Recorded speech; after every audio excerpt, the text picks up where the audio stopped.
Estamos estudiando la serie La familia cristiana, desafíos que enfrentar y deberes que cumplir, y la conferencia sobre la mujer, que es el desafío de enfrentar el maltrato con principios divinos. Esta es la segunda parte. Se titula Un plan divino perfecto y las reacciones erróneas de los seres humanos imperfectos. Escucha este principio. Dios determinó que no exista asesinato, tampoco adulterio y tampoco que el matrimonio unido por Dios sea terminado por los hombres, pues su plan es perfecto. Sin embargo, debido a que somos seres humanos imperfectos, no siempre podemos cumplir con los ideales divinos y Dios nos ha dado salidas saludables para sanar o salir de las relaciones enfermas. La violencia en la vida familiar incluye toda raza. Los riesgos son increíbles. Las esposas abusadas se enfrentan a un gran dilema. Deben decidir si denuncian o callan. La decisión se torna particularmente difícil para las mujeres cristianas, que tienen temor de desobedecer a Dios, y peor aún, para aquellas que han sido instruidas erróneamente por líderes que nunca le enseñaron sobre el amor bíblico, y menos a enfrentar con fortaleza y sabias decisiones la violencia en el hogar.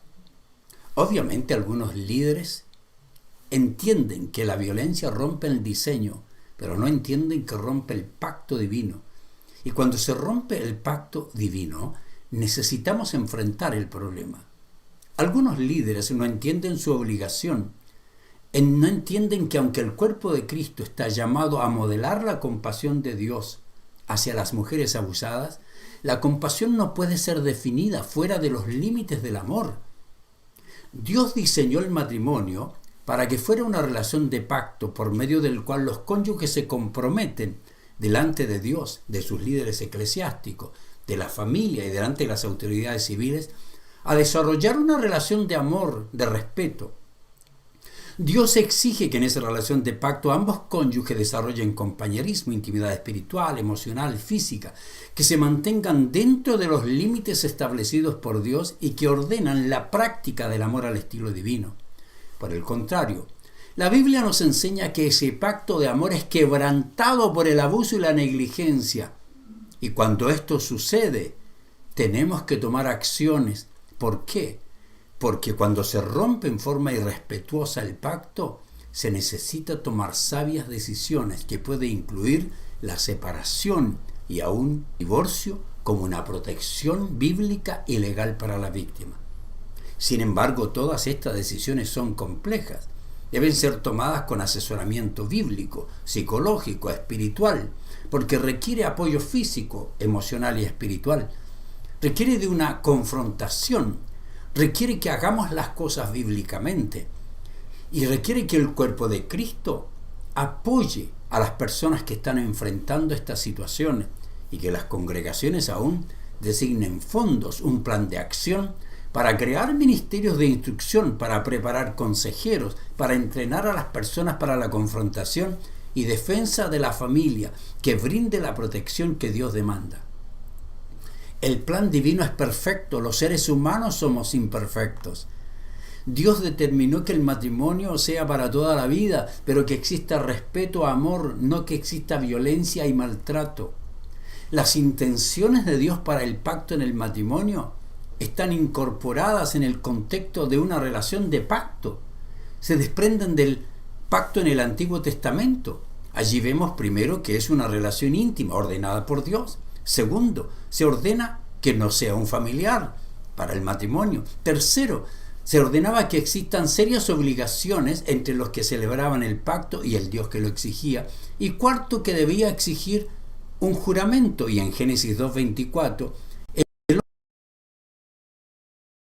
hombre y la mujer comprendieron la orden divina que el matrimonio exigía a los que vendrían después de Adán y Eva: la separación de sus padres, un compromiso total, la determinación de mantener unidad integral, intimidad sexual integral, que incluye el espíritu, las emociones. Dios demanda de nosotros que vivamos como un matrimonio y tengamos un pacto de una sola carne donde no exista nada que destruya el pacto matrimonial. Nada de violencia, nada de adulterio, ningún pecado que destruya lo que Dios unió. Esto asegura que el pacto sea bueno tanto para Dios como para los que lo aceptan. Dios hizo pacto con su pueblo, Él cumple su pacto y exige que su pueblo lo cumpla. Y cuando su pueblo no lo cumplía, Él determinaba disciplina. Por eso muchos matrimonios viven disciplinados. ¿Sabe por qué? Porque simplemente hicieron un pacto delante de Dios y al no cumplir ese pacto, Dios tiene que disciplinarlo. Así que estas obligaciones que Dios ordenaba expresaban amor y lealtad a Dios, que exigía no solo palabras de cariño, sino acciones de amor. Dios diseñó el pacto matrimonial. Él demanda que exista respeto. Él demanda que exista amor. Que ambos cumplan las obligaciones que Dios demanda y que se selle el pacto manteniendo una relación de intimidad espiritual, emocional y física. Hablemos de la víctima, el victimario y la congregación. Un silencio peligroso y destructivo. Escuche este principio que comparto con ustedes. Cuando por ignorancia, temores, indiferencia o incapacidad, las víctimas o victimarios y los instrumentos designados por Dios para la solución no obedecen las órdenes divinas que demandan esa solución, perpetúan la violencia en la familia y facilitan la destrucción. Ni siquiera un niño acepta la violencia. Aún los adolescentes, los jóvenes, se dan cuenta que insultar, maltratar, golpear, escupir, rasguñar, jalar el cabello, presionar fuertemente el cuello, ridiculizar, todos son acciones malas y destructivas que producen sufrimiento. A nadie le agrada vivir así. La pregunta es, ¿por qué existe? Existe un mundo de razones, pero siendo la principal el hecho de que somos pecadores y no nacemos buenos. La violencia doméstica es un comportamiento aprendido. Santiago nos dice, ¿qué es lo que causa las disputas y las peleas entre ustedes? ¿Acaso no surgen de los malos deseos que combaten en su interior? Desean lo que no tienen, entonces traman y hasta matan para conseguirlo. Envidian lo que otros tienen, pero no pueden obtenerlo. Por eso luchan y les hacen la guerra para quitárselo. Eso dice Santiago. Los comunistas, los ateos, que odian a Dios, que odian la moralidad bíblica, le dirán que no existe maldad, que nacemos buenos, que el pecado no existe, tampoco el diablo, mucho menos Dios, y que la Biblia fue escrita por hombres que deseaban tener poder para controlar. La Biblia dice que nacemos pecadores y que el bien tenemos que aprenderlo, porque el mal viene con nosotros. Todos los seres humanos somos pecadores y Pablo dice que no hay bueno ni uno solo y que sin Dios todos estamos condenados. La causa inicial es el pecado. Lo que lo perpetúa es un ser humano sin Dios o un cristiano que no ha sido enseñado bien, que no ha tenido líderes que no solo le guían bíblicamente, sino que lo disipulen sistemáticamente. La violencia la perpetúan las víctimas y victimarios que, siendo cristianos, son desobedientes a Dios cuando son instruidos y que no entienden que sus oraciones son estorbadas y todas sus muestras de devoción son estorbadas cuando existen relaciones enfermas que producen su destrucción. La pregunta entonces es, ¿por qué los hombres eligen la violencia? Analicemos eso. Escuche este principio. Los hombres son seres humanos pecadores que sin Dios o por negarse a cumplir el diseño divino pueden practicar o permitir actos de maldad y en vez de ser sabios y amorosos protectores y proveedores, al seguir los dictados de su naturaleza pecaminosa, se pueden convertir en abusadores. Quienes actúan con violencia han sido entrenados consciente o inconscientemente para convertirse en victimarios. Ellos aprenden a abusar de tres formas. Cuando son testigos presenciales regulares de escenario de violencia, por favor no lo haga. Es decir, aprenden mediante la observación. La segunda forma que les enseña a ser violentos es el ser objeto de violencia, es decir, cuando son víctimas de abuso y violencia en su familia. En tercer lugar, se aprenden de las órdenes o de la falta de corrección de sus autoridades. Padres que ordenan maltratar o celebran el maltrato, o padres que son testigos de la violencia entre sus hijos o de uno de los cónyuges y guardan silencio, es decir, Ellos aprenden mediante el refuerzo directo o indirecto, consciente o inconsciente. ¿Por qué los hombres actúan así? Quienes se crían en ese ambiente, quienes creen que tienen derecho a utilizar la violencia y por la falta de corrección y disciplina se dan cuenta que su comportamiento hasta es recompensado, pues le otorga poder y control sobre su pareja o sobre sus hermanos. No existe una sola identificación de un victimario, pues estos pueden aprender en todas las clases sociales y razas. Muchas veces han sido criados en hogares donde ha existido control, celos, descontrol del temperamento, reacciones emocionales. Los hombres eligen la violencia porque la sociedad les dio un poder indebido, porque aún sus madres directa o indirectamente le enseñaron a ser machistas. Aún las religiones han entregado al hombre un poder que Dios no le ha dado. Aún líderes cristianos, bien intencionados pero mal preparados, no solo han permitido, sino han enseñado machismo al interpretar erróneamente la sumisión y la autoridad. Algunos han establecido sistemas de liderazgo machistas en sus congregaciones y otros, a pesar de conocer y aún ser testigo de la violencia familiar, han aconsejado erróneamente. Algunos líderes han enseñado que la única herramienta de la mujer maltratada es la oración y la búsqueda de un milagro divino y el cambio milagroso del victimario. Otras congregaciones y denominaciones nunca han entrenado a sus pastores, nunca han confrontado la violencia en su propio liderazgo.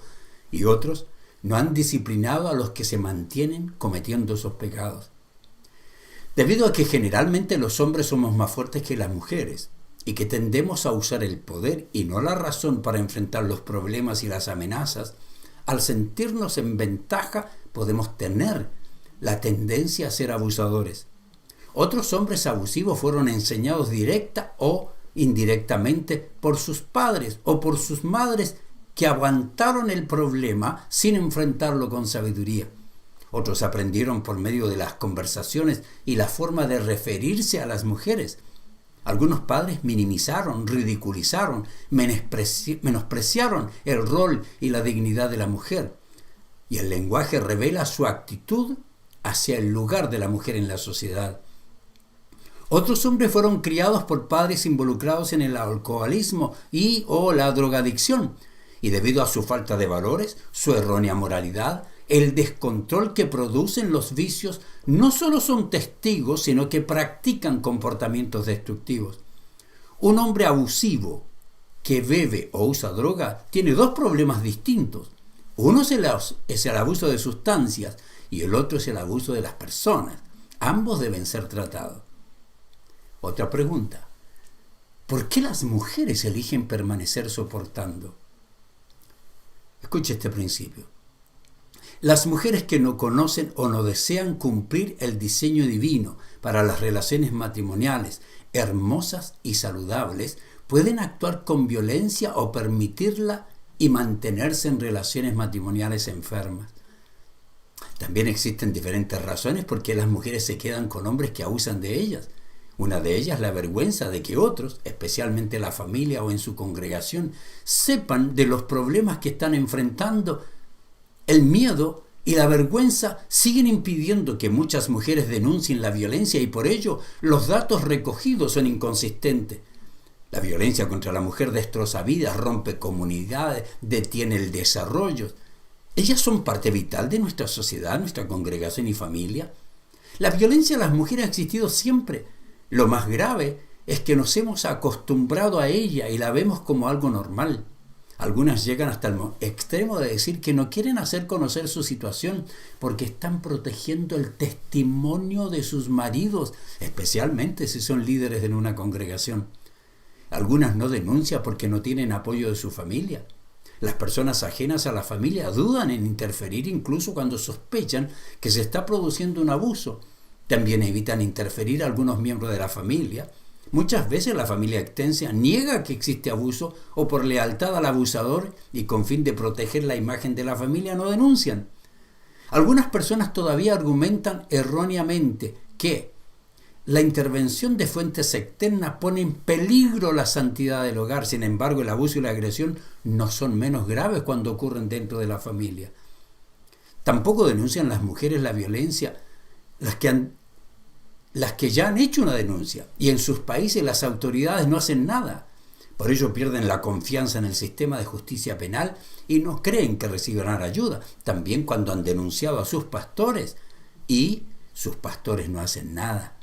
Especialmente en las culturas indígenas, las mujeres son muy presionadas a mantener los problemas dentro de la familia. Las mujeres inmigrantes que llegan ilegales a otro país tienden a ocultar. Algunas llegan a Estados Unidos, no conocen el idioma, el sistema, las leyes. Llegan a otros países de América Latina ilegales. Las mujeres en comunidades rurales no quieren contar sus conflictos. Y esto es una cadena de situaciones. También las mujeres enfermas, que son sostenidas por sus abusadores. Las mujeres con discapacidades y las ancianas. También algunas de las víctimas más vulnerables a la violencia son ellas. Algunas mujeres se quedan en una relación abusiva principalmente por miedo a distintas cosas, desde quedar sola hasta perder el apoyo económico, pues muchas, especialmente quienes tienen varios hijos y se han dedicado a ser dueñas de casa, creen que no pueden mantenerse a sí mismas. Otras han recibido mayores amenazas que aumentará la violencia si es que llegan a ser denunciados. Otras mujeres creen que cada vez que le piden disculpas y le prometen que no volverá a suceder, ellos cambiarán. También algunas mujeres crecieron en hogares violentos y aprendieron a tener temor y ocultarse. Otros tienen serios temores de denunciar y huir porque no tienen apoyo, porque están solas o porque saben que corren un más alto riesgo. Estas situaciones encierran a las mujeres y las dejan impotentes y decepcionadas. Pregunta: ¿por qué las congregaciones no cumplen su función?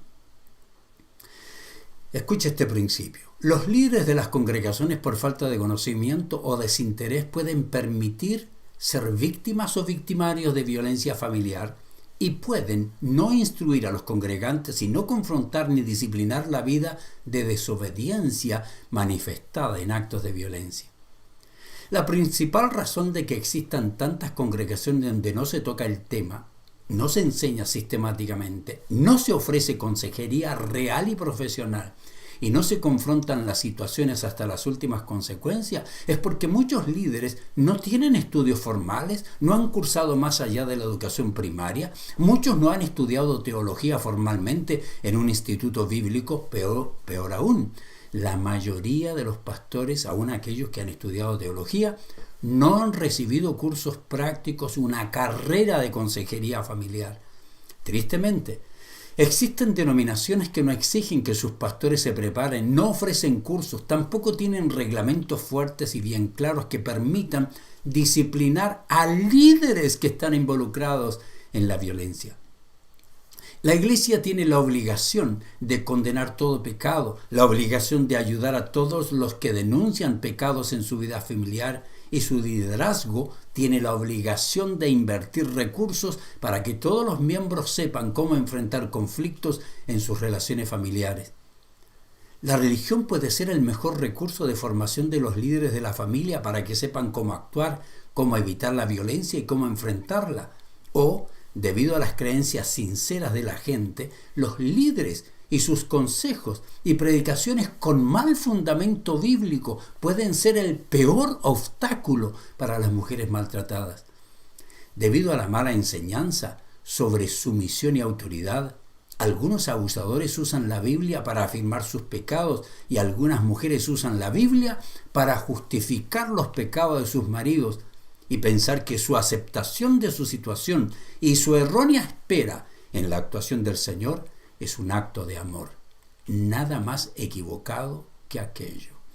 Las congregaciones que no dan importancia al tema, ni designan fondos para desarrollar materiales, para preparar líderes, para realizar cursos o contratar expertos, en realidad han renunciado a su obligación de enseñar todo el consejo de Dios y de preparar a los santos para que lleguen a la unidad de la fe, para que comprendan cuál es la altura, la extensión, la anchura del amor de Dios, y han renunciado a su obligación de ofrecer el conocimiento y el discipulado para que las mujeres se conviertan en sabias, enteramente preparadas para toda buena obra, incluyendo la obra de ser líderes sabias de sus hijos.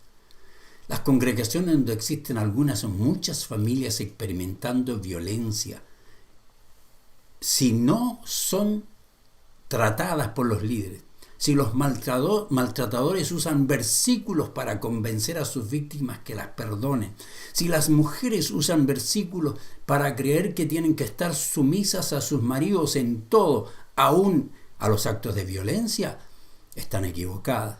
Quienes enseñan que nunca o en ninguna ocasión o siempre en cualquier situación es permitida la separación y el divorcio, no predican la verdad, pero tampoco cumple su labor de proteger el valor y la dignidad de la familia, una congregación cuyos líderes no enseñan ni ofrecen cursos y recursos que permitan la seguridad de los cónyuges y de los niños maltratados. No cumple su función el liderazgo que no confronta al abusador hasta las últimas consecuencias. Y cuando la congregación se convierte en un refugio, un árbol de refugio para los abusadores porque se guarda el silencio.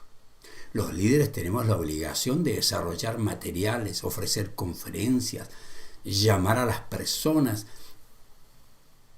orientarles bíblicamente y cuando existe una denuncia, confrontar bíblica y profesionalmente. No tenemos otra opción, queridos, es nuestra obligación. ¿Cuál es mi conclusión? Cometen un acto de rebelión los líderes que no se preparan bíblica y profesionalmente para confrontar sabiamente los actos de rebelión y que no instruyen regular y sistemáticamente a su congregación. Los victimarios que utilizan la violencia y todo acto de abuso actúan pecaminosamente. Las víctimas que no confrontan la violencia y todo acto de abuso actúan neciamente. Los líderes que no se preparan, que no establecen un sistema de educación, que no enseñan ni acompañan a las víctimas en el proceso de confrontación de todo acto de violencia y abuso, y que no ofrecen ayuda a los victimarios que desean cambiar y no disciplinan a los que han decidido rebelarse, no están actuando bíblicamente y por Dios serán disciplinados inevitablemente. Queridos, este es un problema serio. Tenemos un Dios serio y todos los líderes, las víctimas y los victimarios tenemos que tomar la palabra de Dios en serio. ¿Está dispuesto a hacerlo usted?